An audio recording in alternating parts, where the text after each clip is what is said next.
Here's a reading from Nehemiah chapter 8, not as you've ever seen it or heard it before, because it's in the AGV, the Abby Guinness version. Rebecca! Hi, how are you doing? Is she awake? Great, come and listen to this. Auntie Leah, you'll never guess what happened this morning. I said you'll never guess what happened this morning. We went to the square at the new Watergate. The Watergate in the Jerusalem wall. It's the one the Pediasons fixed. No, we were working on the Fish Gate. No, that's the next one down. Anyway, we all came back from wherever we've settled and we squeezed into the square. I had elbows in my ribs and knees in my back. Well, of course we took the children. Esther understands more than Uncle Manasseh does these days, and he couldn't have stood for that long. Yes, Meshulam's gone to fill him in now.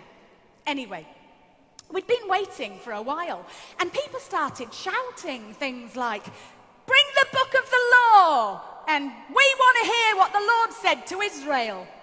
It got a bit rowdy. There were a few chants, Mexican waves. I couldn't really see much, but then Ezra, the scribe, Ezra, the priest, he got up on a little wooden platform so we could all see him, and he opened the book. What do you mean, what book?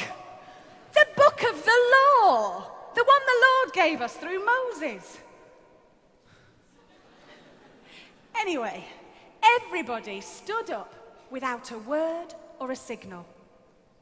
Well, you have never seen anything like it. I thought at first, I'm never going to hear him from here.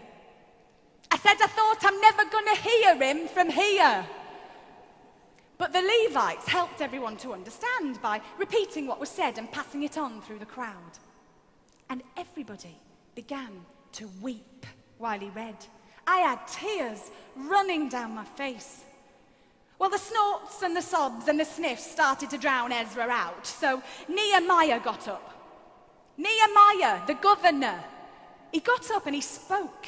And Ezra repeated it, and the priests passed it on, and so on through the crowd. And he said, now let me get this right. I heard it repeated at least 3 times, so I definitely remember. He said, "This day is holy to the Lord your God. Don't weep or mourn. Go your way, eat the fat and drink sweet wine, and take portions of them to those for whom nothing is prepared." And then he said, "Don't be grieved, for the joy of the Lord is your strength." Eating fat and drinking wine because the Lord commands it. Best news I've heard in ages.